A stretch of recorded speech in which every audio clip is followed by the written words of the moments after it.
नमस्कार दोस्तों, मैं हूं अमित। स्वागत करता हूं आप सभी का आपके इस यूट्यूब चैनल नॉलेज नोर में।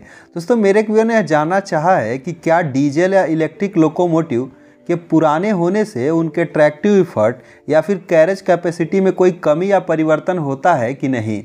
मतलब इनका कहना ये है कि अगर कोई लोकोमोटिव पुराना हो जाता है तो उसे जो वैगन होते हैं उनके खींचने की ताकत कम हो जाती है या नहीं।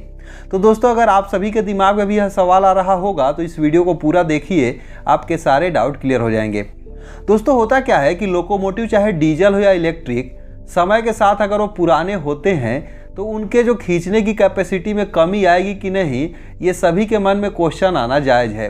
क्योंकि गाड़ी वगैरह जो होती है, जैसे जैसे आप देखेंगे कोई पुरानी गाड़ी हो जाती है तो लोग यही कहते हैं कि अब ये पुरानी हो गई है, ज़्यादा लोड नहीं खींच पाएगी। लेकिन दोस्तों, लोकोमोटिव के केस में ऐसा नहीं होता है। हाँ, ये सच है कि लोकोमोटिव की एक लाइफ होती है जिसे कि रेलवे की भाषा में कोडल लाइफ बोला जाता है। और भारतीय रेलवे में जो लोकोमोटिव की लाइफ होती है वह 25 से 30 साल तक होती है।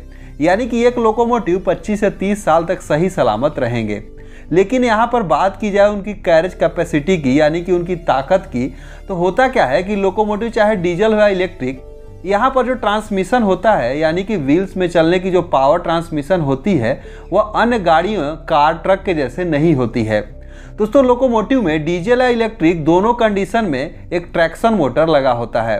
और अगर इलेक्ट्रिक लोकोमोटिव होगा तो पैंटोग्राफ यहाँ से सप्लाई को कलेक्ट करके उस ट्रैक्शन मोटर को देता है, जिससे लोकोमोटिव चलते हैं।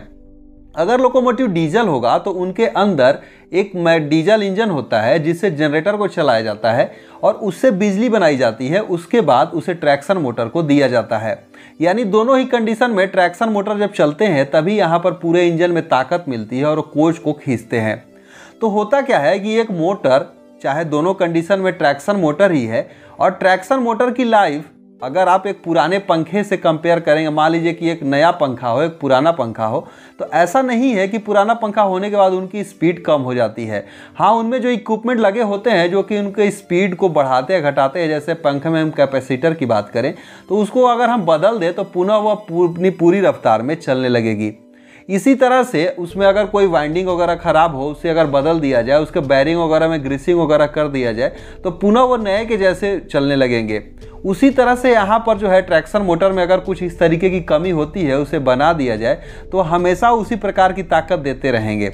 हाँ, अगर कुछ उसमें स्पीड में थोड़ा मोड़ा परिवर्तन होगा, लेकिन ऐसा नहीं है कि उनके जो कैरेज या वैगन खींचने की पावर जो है कम हो जाएगी। लोकोमोटिव अगर डीजल होगा तो डीजल इंजन की पावर में थोड़ी ऐसी मान सकते हैं, लेकिन यहाँ पर भी सप्लाई देने से ही ट्रैक्शन मोटर ही आते हैं। ट्रैक्शन मोटर में जिस तरीके से सप्लाई मिलेगी उसके अकॉर्डिंग वो काम करेंगे। तो यहाँ पर जनरली होता ये है कि बहुत कम, अगर इससे कंपेयर करेंगे कि पावर खींचने की ताकत, तो उतना कुछ खास फर्क नहीं पड़ेगा। लेकिन हाँ, यहाँ पर जो कोडल लाइफ बनाई गई है कि 20 से 25 साल तक चलेंगे, तो उसमें और भी जो कल पुर्जे होते हैं वो समय के साथ साथ कमज़ोर होते जाते हैं, जिसके चलते उन्हें भारतीय रेलवे सेफ्टी के लिहाज से बदल कर उनकी एक लाइफ डिसाइड की है कि इतने साल बाद ये इक्विपमेंट अपने आप ख़राब हो जाएंगे और इनकी लाइफ जो है कार्य करने की क्षमता नहीं रहेगी, इसलिए उन्हें रिटायर कर दिया जाता है।